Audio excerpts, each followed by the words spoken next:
with my love and respects.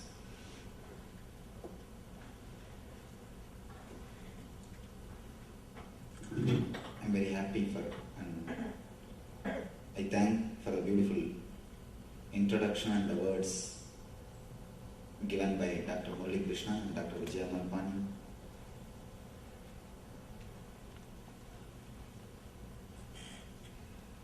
The topic is art of meditation. I'll try to present few ideas from our ancient wisdom.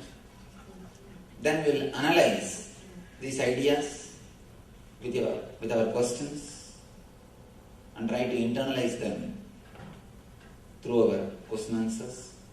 Then we'll have a practical meditation technique to practice.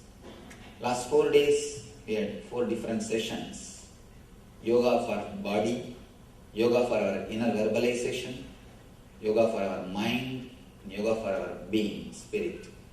Every day we had a different topic, different subject. Now I'll give you a very simple presentation, few concepts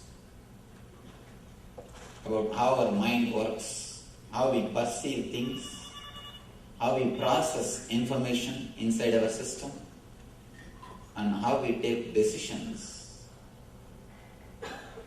and where we can infuse peace, where we are missing the peace and bliss, where we can infuse peace and bliss. First thing, meditation is the greatest gift given to the world by Indian masters. Every society, every country has contributed something to the humanity. According to my experience, meditation is the contribution from India. That's the greatest contribution from India. Yoga and meditation is the greatest contribution given to the world by our ancient masters.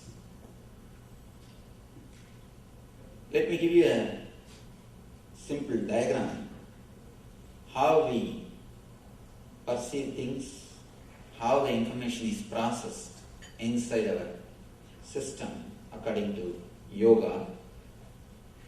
Then we'll analyze these concepts with our questions. First thing, you see something through your eyes. The information which you receive through eyes goes to something called chakshu. In Sanskrit we call it chakshu. It's almost like a digital signal processor. The whole file is digitized. You are able to see?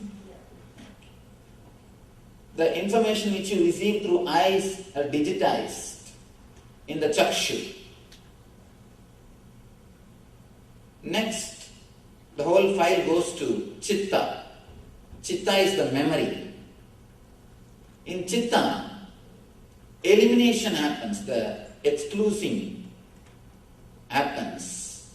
For example, if you are seeing me, the information which you receive through eyes goes to the chakshu. In chakshu, the whole file is digitized.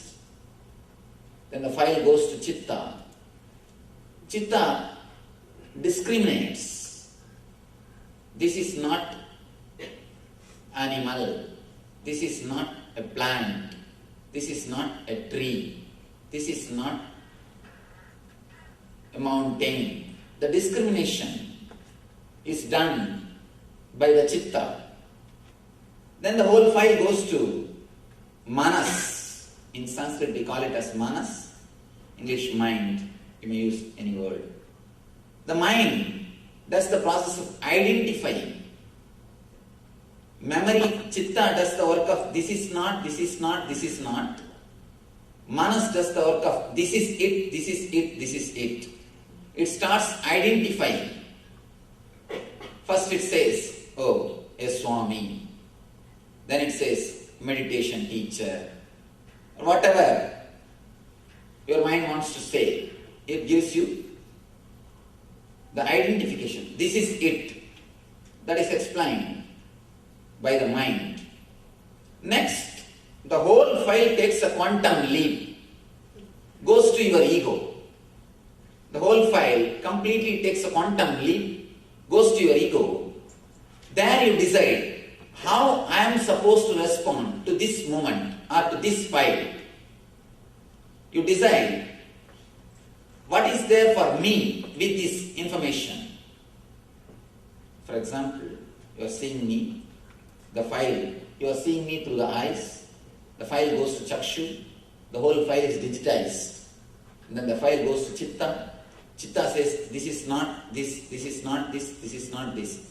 This is not a tree, this is not a plant, this is not an animal.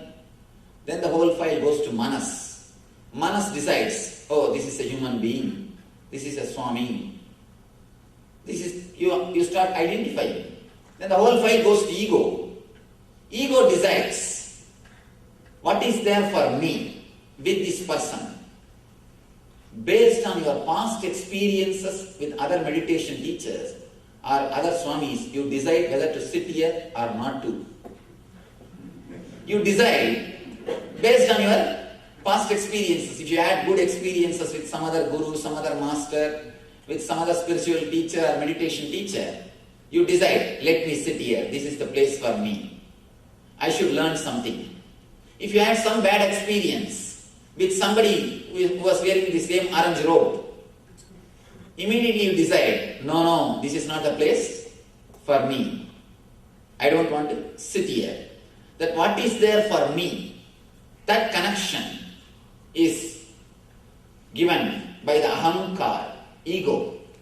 Then the command comes back to the mind. The command is executed. You start doing what you want to do. One thing, if this whole process, if it is straight, clear, as I explained now, there will be no problem. But it is not completely conscious or straight, as I explained. At one point, you take a different path. Only from I to mind, the process is conscious, straight, which is under your control. As I explained now, it is straight, logical. From I to mind, it is completely logical. No problem. But from mind to ego, it is unconscious. It is not under your control. That is why, logically, if you analyze, you know smoking is injurious to health. According to the information which you receive through senses, according to the process of Chakshu, Chitta, Manas, you know smoking is injurious to your health. But suddenly you decide to smoke. Why? If it is straightforward conscious process, when you know it is not good for your health, naturally you will drop. But we say, no, I know it is not good. But there's a small story. One guy came to me and said, Swamiji, a week ago I read a book which explains the negative impacts on our being by smoking. After that, I stopped. I asked him, oh, you stopped smoking, that's nice. He said, no, Swamiji, I stopped reading like these confusing books. You know, many times you know which is right and wrong, but we are not able to decide with our straight logical data. The data which you get logically, if you decide based on that, your whole life will be conscious. The conscious life is what I call spiritual life, integrated life, holistic life. But we are not. In many places, we do make unconscious decisions. Why we make? When the file takes a quantum leap, This area, the unconscious zone, is filled with lot of samskaras, engraved memories. That is the right word for samskara. Engraved memories. These engraved memories, they just decide on their own without asking your permission. Logically, you know smoking is injurious for health. But suddenly you decide, let me smoke. Because of the engraved memory, samskara. Samskara is so powerful, it can just pull you to do the same act again and again. It has got tremendous power, force over your being. These samskaras are the root cause for many illnesses. I can say at least all psychosomatic illnesses. Samskaras are the root cause. These samskaras, these engrams, are the reason for our stress. If you see your life, the same incident, the same person will create a different types of response, will create a different emotion in your being at different times. When you are in a good mood, calm mood, the same incident, you will be able to handle it much better way. If you are disturbed, even a small incident, you are totally depressed. You are not able to handle it. It is because of the samskaras. The engrams play a major role in your thinking system. For example, if you are hurt or disturbed by somebody who was wearing white cloth, whenever you see a person wearing white cloth, that engram automatically comes up. That is why, if you are hurt, disturbed in a particular place, when you see that place again, even if that person is not there, you will have that same low mood. You will have that same depression. You will project the same thing in the place at some time. It's very serious.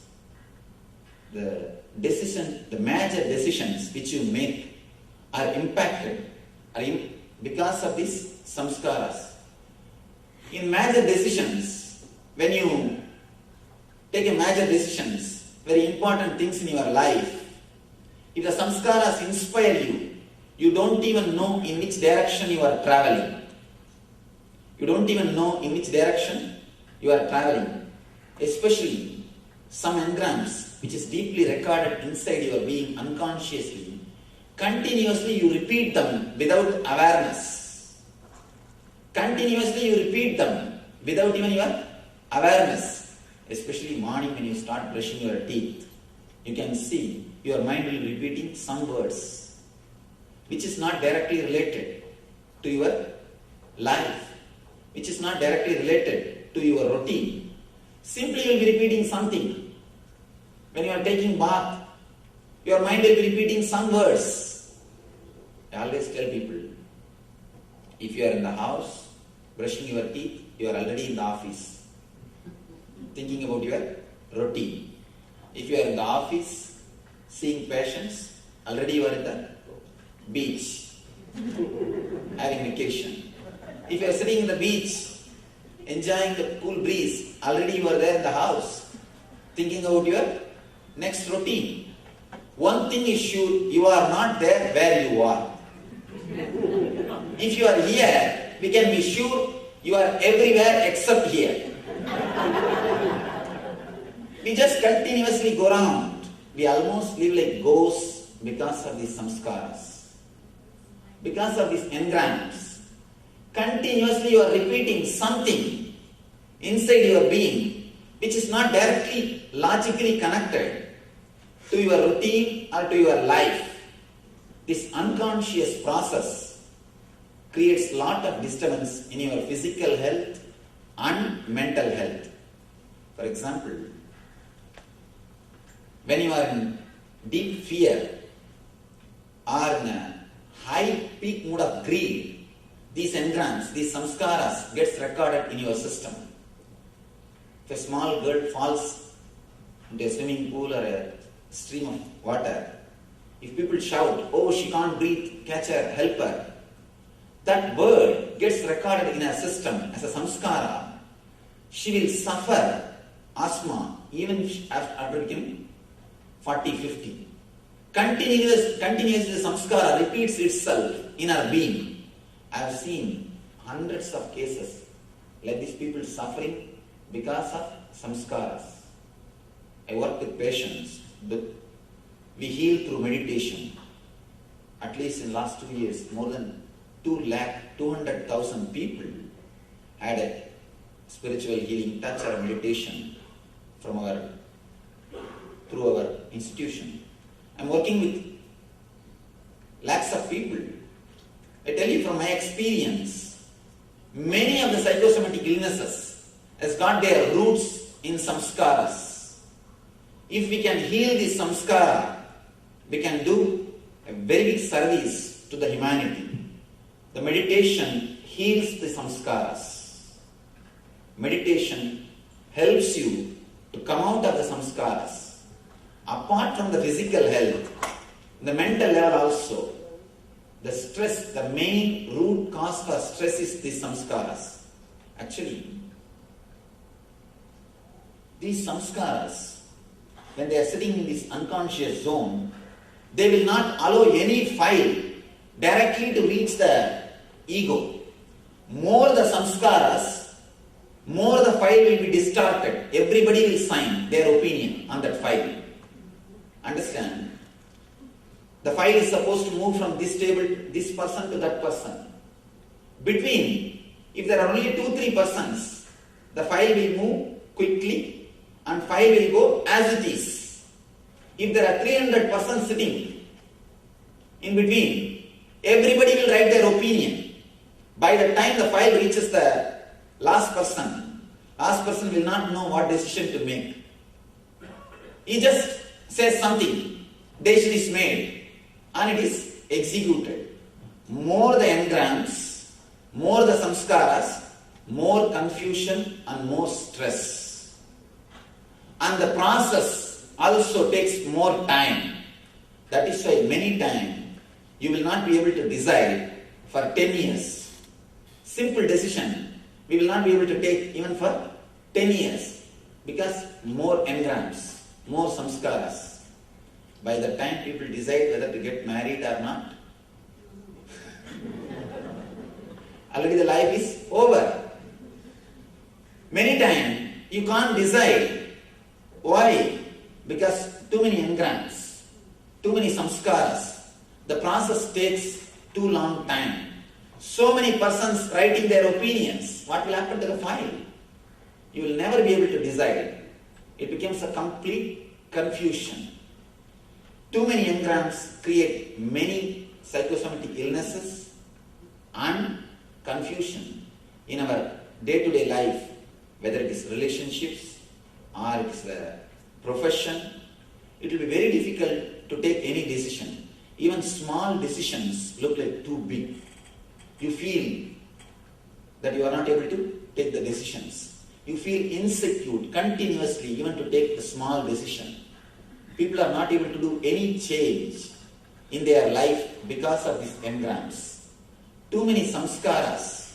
You will not be able to move in your life. The whole courage or the power to move in the life is completely disturbed.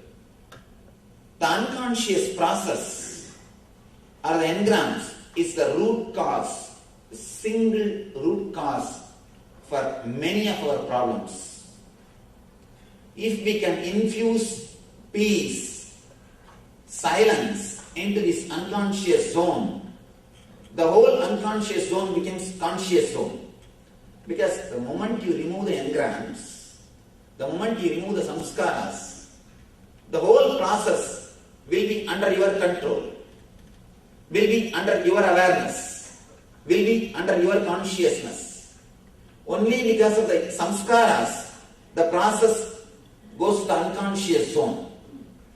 If the samskaras are removed by infusing peace into the unconscious zone, the whole thing will come under your awareness, removing the samskaras by infusing peace into that unconscious zone is what I call meditation.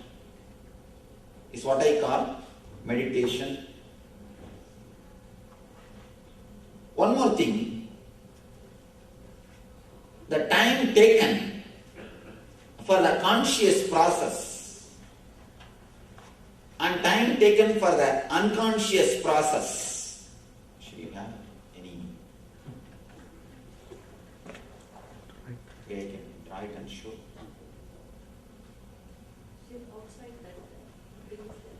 It's okay. Alright. It's okay. The time taken for the conscious process and the time taken for the unconscious process only decides whether you are in the instinct level or intellect level or in the intuition level. If the time taken for the conscious process is more than unconscious process, for example, for unconscious process, if you take less time, you are at instinct level. Immediately you choose. Of course, the file goes very late. Because you can't wait for file, you just decide something. The file never reaches even the ego. In between somebody decides. The leader is never given a chance to decide. Simply in between somebody signs the file and passes the order. You start executing it. If the time taken for the unconscious process is less, means you are in instinct level, animal level. If the time taken for conscious and unconscious, if it is equal, then we are in the level of intellect, man, human level. If the time taken for unconscious, if it is more, means we are more peaceful inside our being. We are more silent inside our being. We are more integrated inside our being. We are calm inside our being. Means we are in the level of intuition, in the level of God. Animal, man, God. Instinct, intellect, intuition. All these three levels are decided only based on the meditation power. If you can infuse more and more silence into your unconscious zone, we can move from instinct to intellect, intellect to intuition. Intuition word is one more important word. Very difficult for logical people to understand that there is something called intuition exists. Very small example. In one of our meditation camp, one person asked me, Swamiji, many times I get an experience, like when I am sitting in a party, suddenly I feel that within 5 minutes somebody is going to come or something is going to happen. And actually it happens.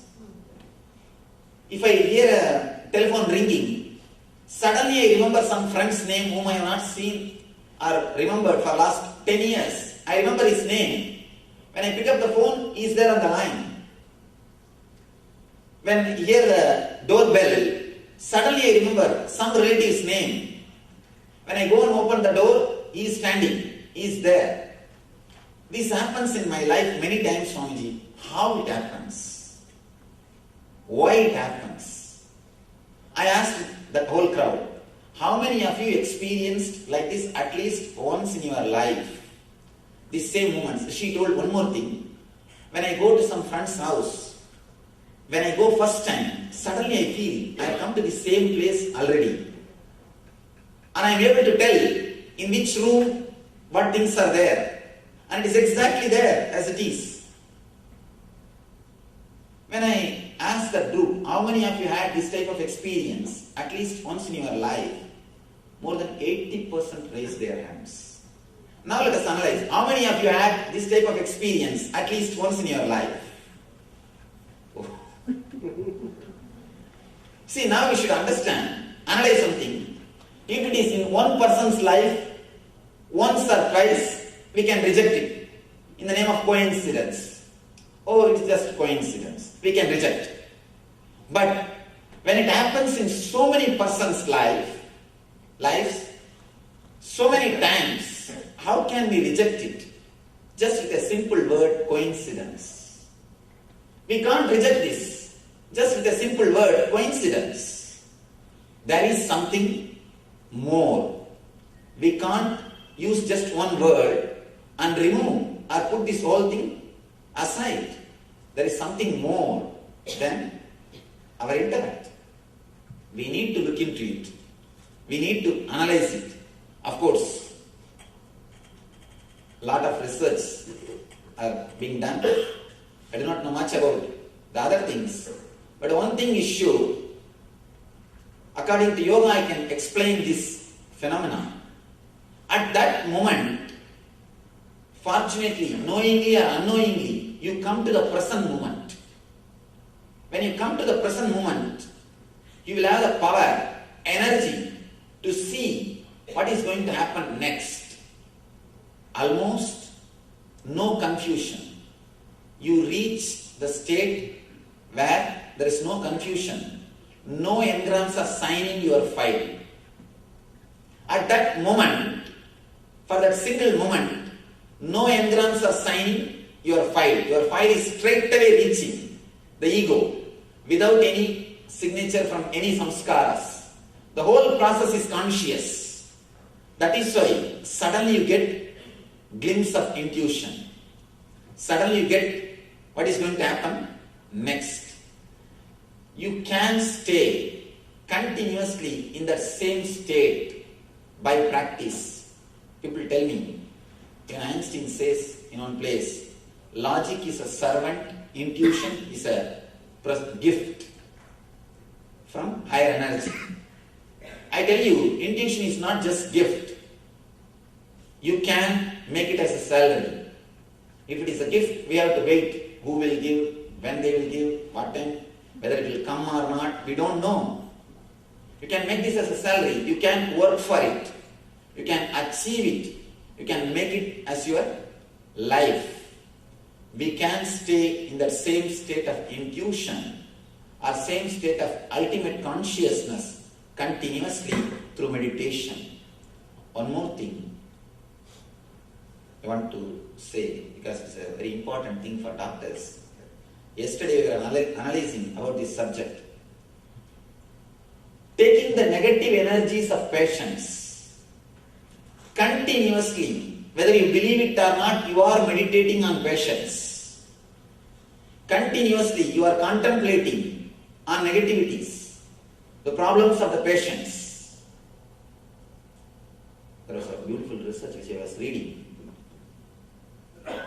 that in medical schools, if a particular subject, if they are teaching about particular disease, more than, for example, headache or knee pain, back pain, more than 40% of the students show the same symptoms at the time of teaching. 40%. When you continuously contemplate on some particular disease or symptom, you tend to feel it.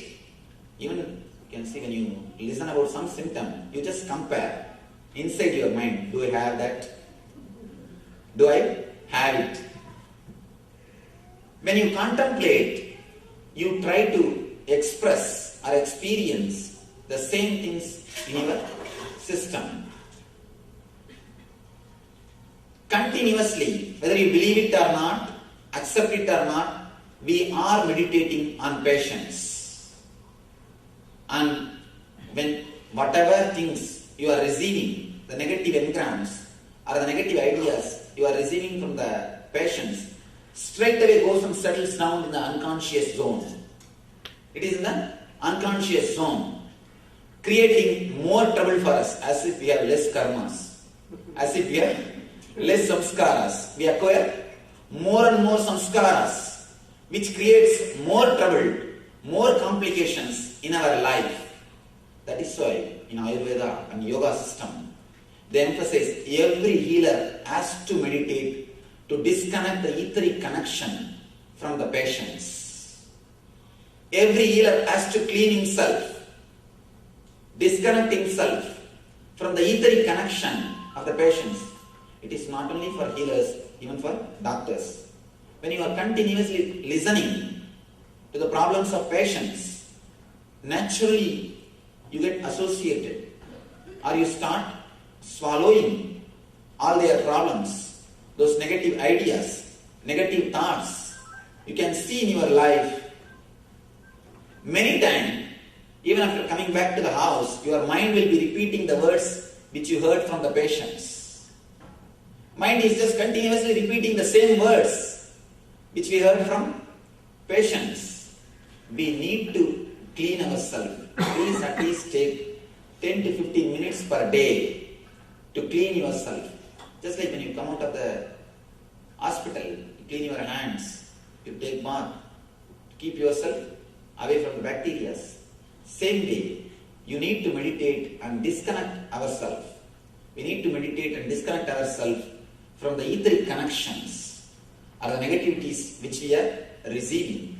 We need to keep the quality of our inner space, the unconscious zone. We need to keep our inner space clean and peaceful. It is our responsibility. We give appointment to everybody, but we don't give appointment to ourselves.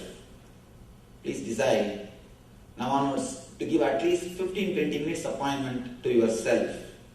To keep your inner space peaceful, happy and healthy.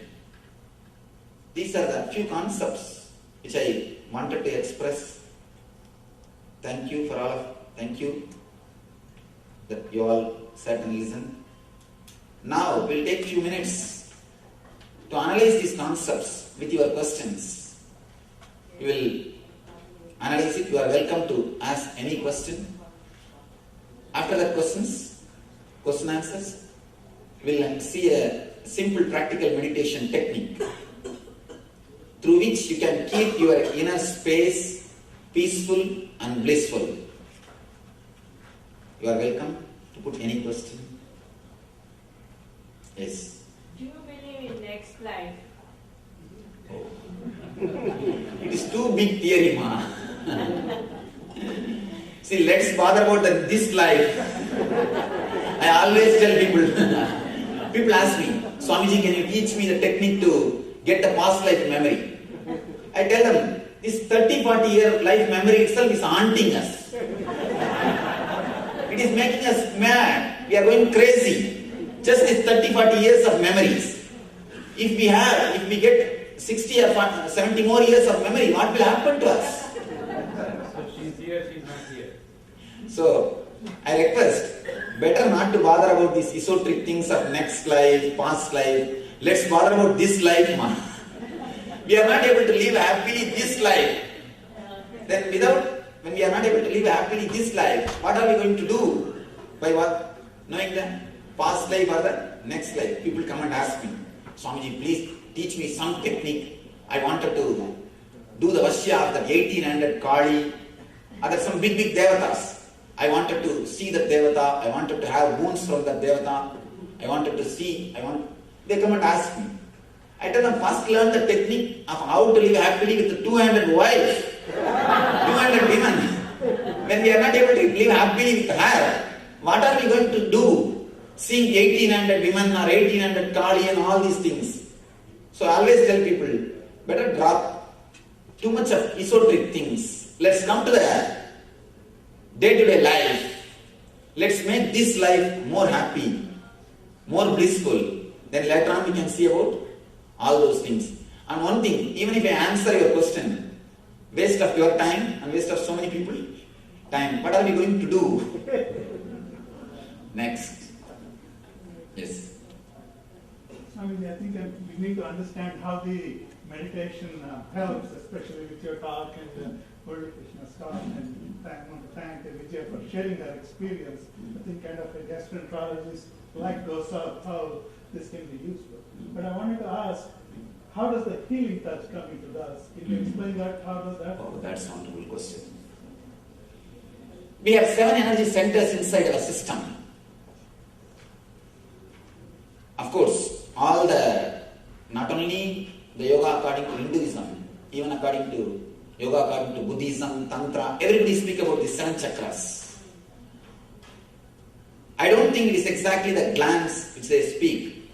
Maybe the energy related to the gland, the seventh gland, maybe some way through energy level they may be relating with the gland. Of course, the traditional belief is that these chakras are only controlling and managing our physical, mental, emotional and spiritual activities. If some of these chakras are disturbed, we fall or we get diseases. If we can heal those chakras, activate those chakras through meditation, naturally disease disappears. We become healthy. If you can do by your own meditation, it is called self-healing. If you take the help of a master who meditates, it is called healing. One question comes here. How can somebody else give energy to us? Of course, in the modern day, a lot of researches are done about this Kirlian photography and all those things. They prove very clearly the energy can be shared. And even if you study deeply Einstein's theory, he says there is no such thing as matter and energy in the end. In the end, he speaks almost like a mystic, as Murali Krishna was mentioning, Dr. Murali Krishna was saying, he's a rishi. Einstein is a rishi. The end of his theory, what he says, equal to mc square. The same thing is expressed by Isavasya Upanishad. Ishavasyam idam sarvam. Whatever exists is energy. It's almost like a rishi. In the end, he says that there is no such thing as a matter energy separately. So when you can give a matter to somebody, why not energy?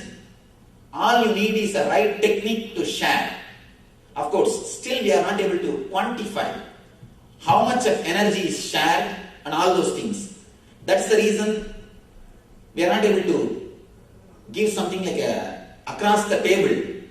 But one thing is sure, energy can be shared. That much I can be sure.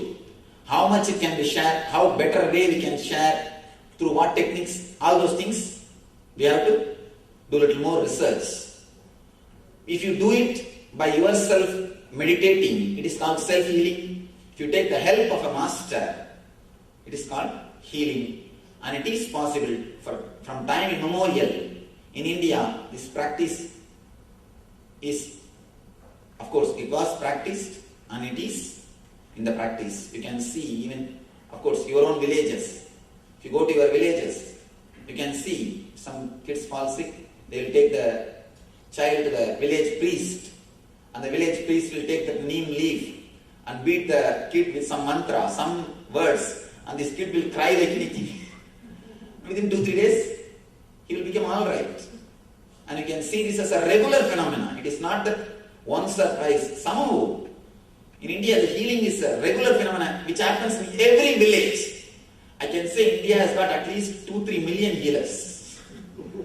2-3 million in every village is the regular thing. There are many villages. People don't go anywhere else. Somehow, even though we are still yet to come up with a clear-cut data to present the whole phenomenon across the table, even though we are not able to completely objectify it, completely present in the objective form, the whole thing, but there is something behind this whole healing system. That much only I can say. Yes, next. What about continuous internal japas, like I remember, for example? Yes. Of course, the japa is a beautiful technique to reduce the power of engrams over your thinking, to make the whole thing into conscious. Japa is one of the beautiful technique. But one more thing, there is a danger. When you do japa, it should not become one more unconscious process. I have seen many people, one side they will be saying, Rama Krishna, Rama Krishna, Rama Krishna. Hey, what happened to the brinjal? Did you attend the phone call properly? What happened to your work? Did you get ready? Hare Rama, Hare Rama, Hare Krishna, Hare Krishna. Then it becomes that one more unconscious process. Please don't allow the japa to become one more unconscious process. If it is done consciously with awareness, then it helps you to come out of the engrams. It helps you to be more aware, more conscious of your thought process. You will be liberated from samskaras. If it becomes unconscious process, there is a big danger that itself will become one more entrap and will continuously create a fear if you don't do. Continuously create a fear if you don't do. Please just be careful. You need to be conscious when you do japa or meditation. Yes. Where should our awareness be when we are doing japa? Where should our awareness be? You see, when you repeat some mantra, when you repeat a particular word, just see from where that word is raising in your being. In your inner space, when you close your eyes, you have an inner space. In your inner space, from where that word is raising, just see the root. Just concentrate on the root of the word which you are repeating. Then naturally, you will enter into the source of japa, which is your consciousness itself. Yes.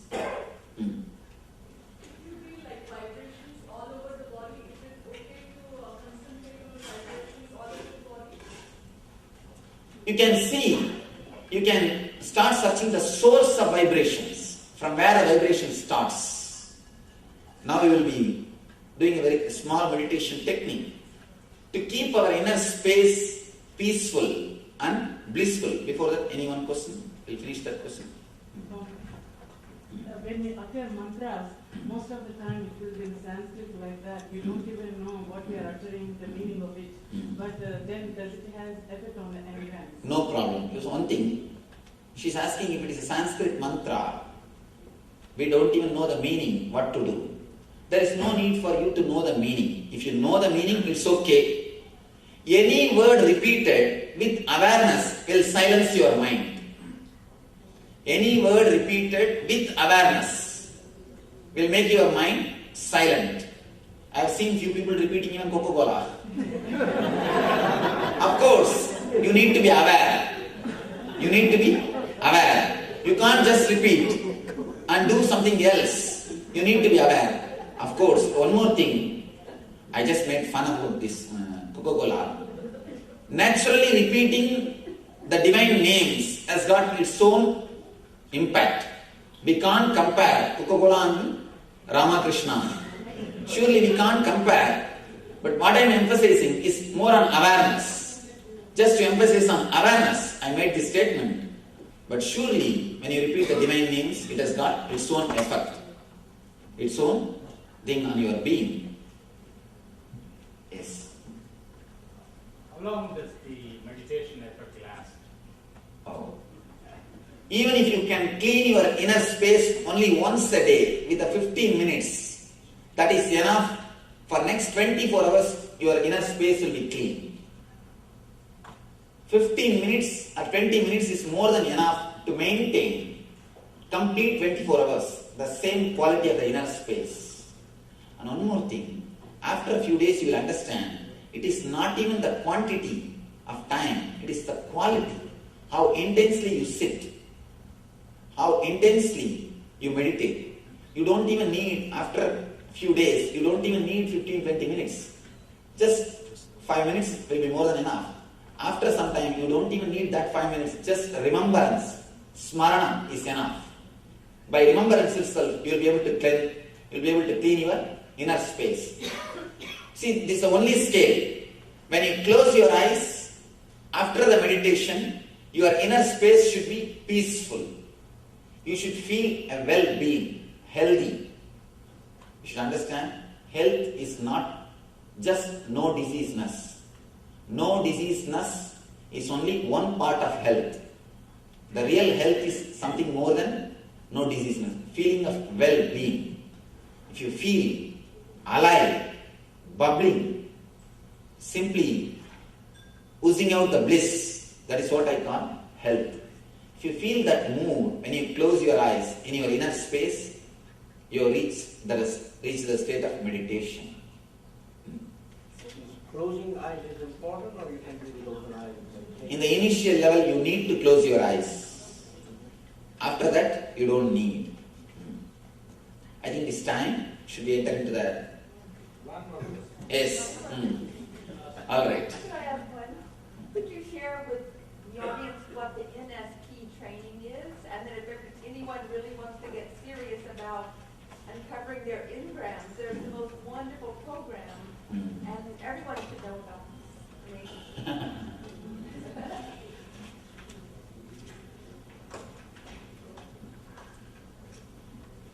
Of course, she is asking about our program. We do a 2 days workshop, meditation workshop, to clean these engrams recorded in our system, which is already into our being, which is not under our control now, which is there already. To remove that, she is asking about that program. Nothing more than that. Of course, that program is designed to clean the engrams which we have in our being. It is offered all over the world through our teachers. Our website may give you the detail.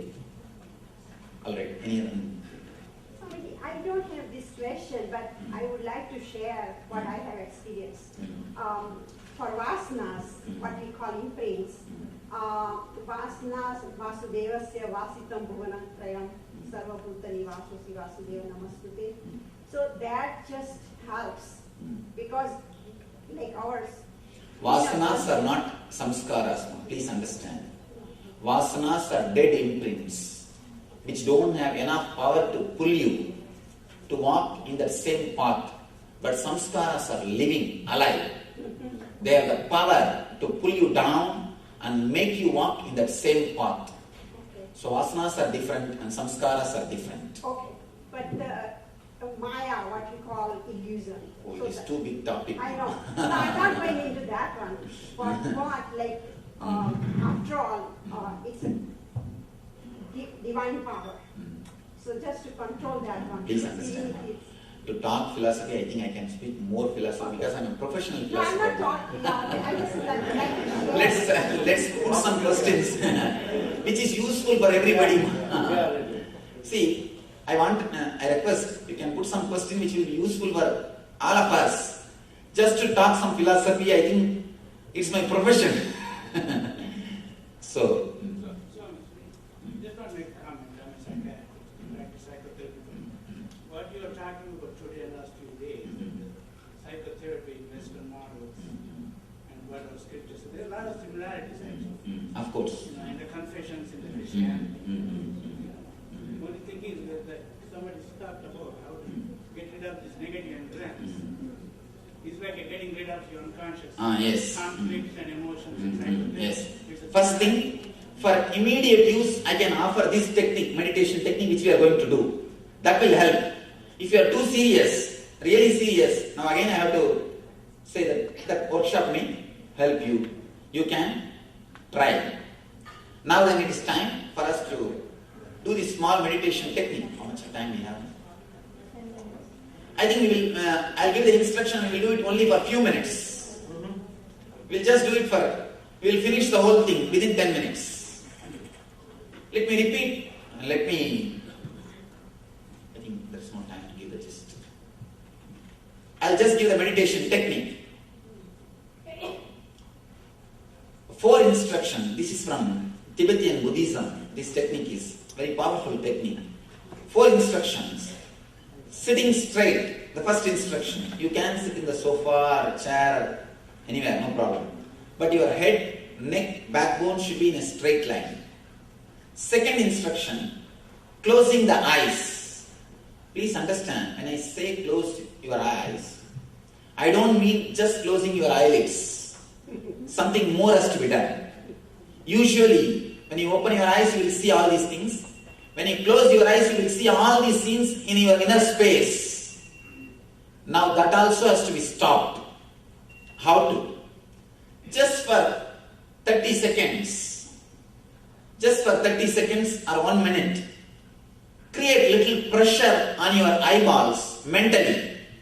Not physically, mentally. If you can create little pressure, or if you just press the eyelids, inside the inner visualizations will come down. Just for 1 minute. You should not do more than 1 minute. This is the second step. To disconnect yourself, to purify the inner space. Please don't do it physically through your hands, by your hands. Do it mentally. This is the second step. Third step, please understand, first you can listen the instruction, then we can do it. Third step, creating a loud humming sound in your inner space. Don't allow any thought to come in your inner space. Just create loud humming. The humming itself will take care. Automatically thoughts will disappear.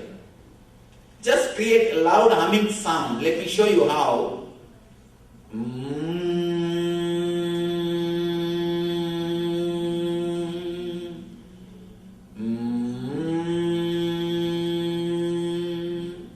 As loudly as possible, as intensely as possible, as deeply as possible. Just fill your inner space with this vibration. Naturally, the engrams will be put to rest. You will infuse peace into your unconscious zone. When you do this humming, automatically thoughts will not be there. Do this humming for 20 minutes. Then after that, for 10 minutes, just sit silently in a very relaxed way. Let me repeat the instruction. First, sitting straight. Second, closing your eyes. Third, 20 minutes of humming. Fourth, 10 minutes of silent sitting. This is the very simple initial level meditation technique. I always promote this one technique for the beginners because this technique does a lot to our being. It can keep your inner space peaceful and blissful. It can protect yourself from the negativities which we are continuously receiving from the outer world, from our patients or from our friends or relatives or family, from anywhere. It can protect ourselves from the negativities which we are receiving from the outer world, and it can heal. It can remove the samskaras which we have already recorded inside our system. We can get rid of these engrams. Even though technique looks very simple, when you practice, you will understand the effect. You will understand the result. Now we can take just few minutes. We will do it only for 3 minutes, 3 minutes.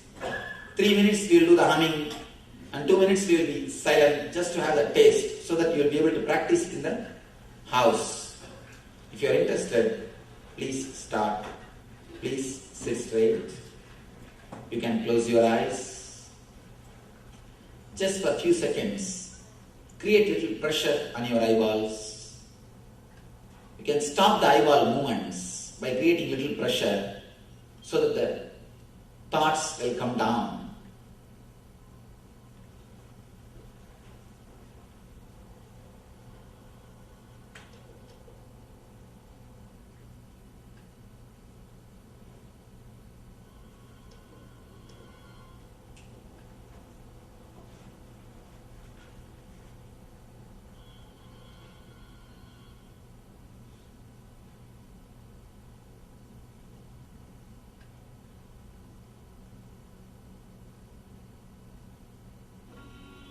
Start humming as intensely as possible, as loudly as possible.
Just sit for a few minutes. Relax for a few minutes.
Thank you. This is the prescription for the peace of mind. So I hope and pray to the Divine. Let's all use this and have peace and bliss in our life. Thank you.